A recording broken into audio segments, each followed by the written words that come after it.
Good evening. It's 6 o'clock on Saturday, July 9th, 2016.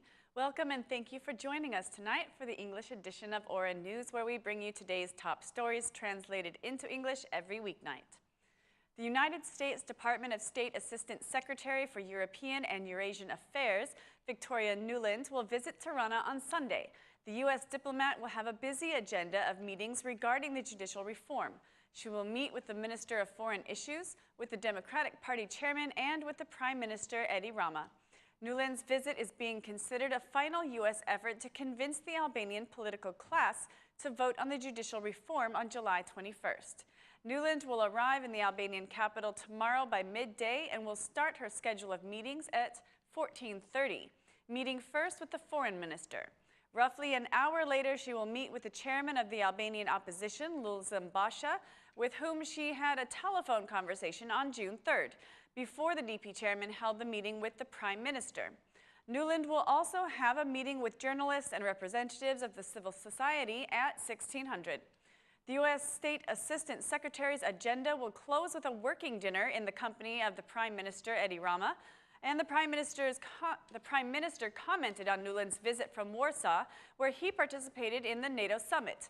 He had this to say: "The arrival of the Iron Lady from Washington is another very important signal to Albanians of the great importance the White House and the U.S. government give to the judicial reform and about what we will gain and lose by voting or not voting on the justice reform, which is not only an ambition to overthrow a rotten system and to set up a justice system that Albanians deserve, but of what Albania will be in the eyes of the U.S. tomorrow if we are not able to pass the judicial reform. We are developing a Plan B. It is moving forward with the draft and taking it to Parliament. You are asking for Plan C, but Plan C comes after Plan B," said Rama. The United States of America has been directly invested in the judicial reform through the opt-out mission and also through the continuous negotiations of the U.S. Ambassador Donald Liu, who recently sent a letter to the Albanian MPs expressing his rejection for the reserved seats the opposition was asking for. The Democrats have now presented a new formula for the vetting process, which is the only point of disagreement between the parties. According to the Democrats, the new formula is one that offers compromise on the issue. Also, the majority made two proposals to the opposition regarding the Supreme Judicial Council and Supreme Prosecution Council. Meetings with Nuland seems to be a good compass of orientation to find an agreeable formula to send to Parliament on July 21st.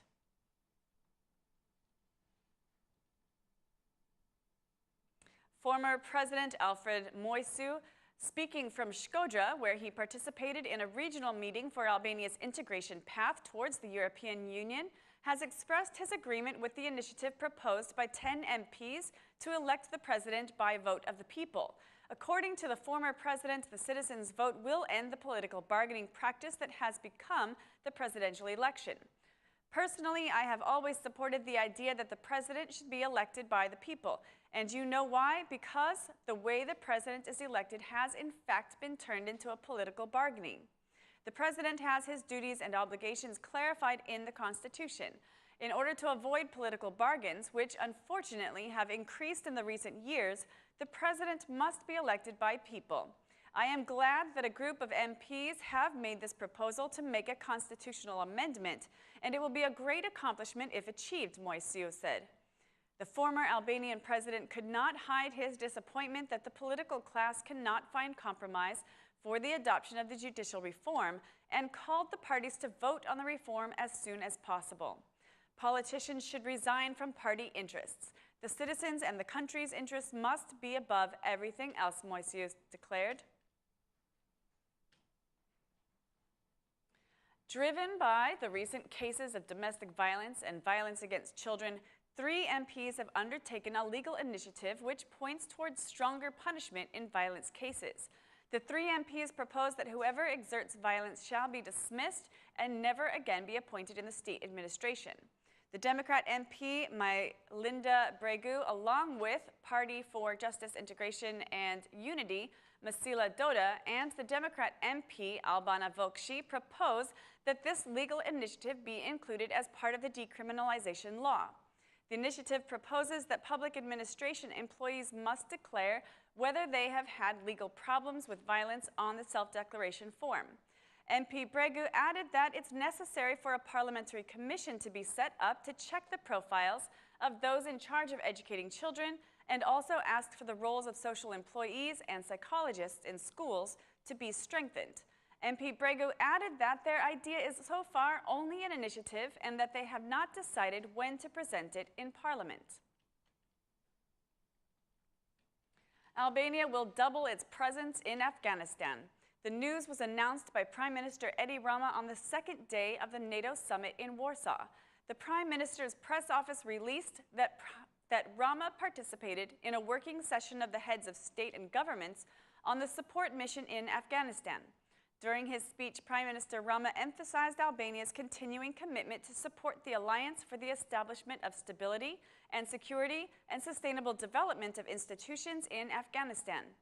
Albania, said the Premier, has engaged its troops in Afghanistan for years, and together we are making the investment for Afghanistan to be a safe place for its citizens. Prime Minister Rama noted that in fulfilling its commitments in the framework of the NATO mission in Afghanistan, Albania has decided to double its presence. Also, yesterday, Prime Minister Rama declared that Albania is ready to fulfill all its obligations in the same way as other NATO member states. This summit is considered to be very important for the alliance during this historic moment, as the Euro-Atlantic alliance is facing serious threats from both the East and the South. Rama said that violent extremism and religious radicalism have turned into a serious threat for safety. This needs coordination of our efforts at the local and world level. We support the defense strategy of the alliance and will be part of all NATO efforts to bring stability and security into the Euro-Atlantic space, Rama added. Rama is accompanied in Warsaw by the Foreign Minister and the Minister of Defense. A few days ago, 3 majority MPs submitted a draft law in Parliament which was said to reflect some changes to the law on wastes that was repealed by Prime Minister Edi Rama in 2013. The initiative of the 3 majority MPs to bring back the already repealed law on importing wastes is facing rejection by the other majority MPs. The Socialist MP, Ariane Brace, expressed against the initiative and made it clear that he will not vote to import wastes into our country. Through a status on Facebook, the Socialist MP clarifies that it looks like exactly the same law of 3 years ago, which is also the same law as 12 years ago, when he was first against the initiative. The majority MP's proposal paves the way to import wastes and use Albania's recycling industries to process them. The first law on waste was adopted by the Democrats in 2011 and was strongly rejected by the Socialists and stakeholders who joined a referendum against importing of waste into Albania, considering it to be an ecological bomb. Problems with debris, blocked roads, and lack of services are the main problems that will likely be part of our holidays this year.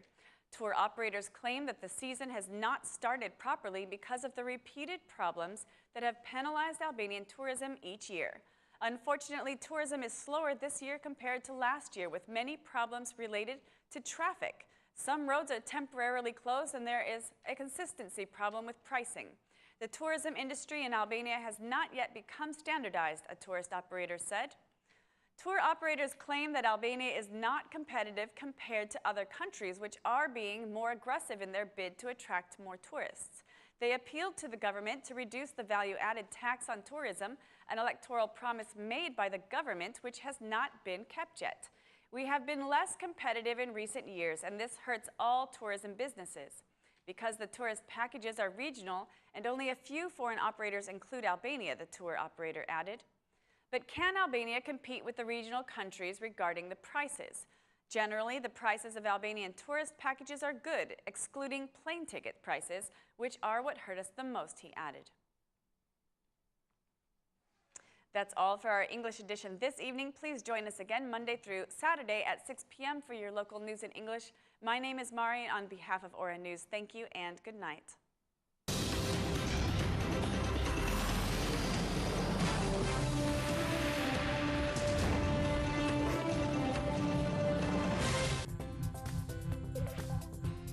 Ka një mënyrë të re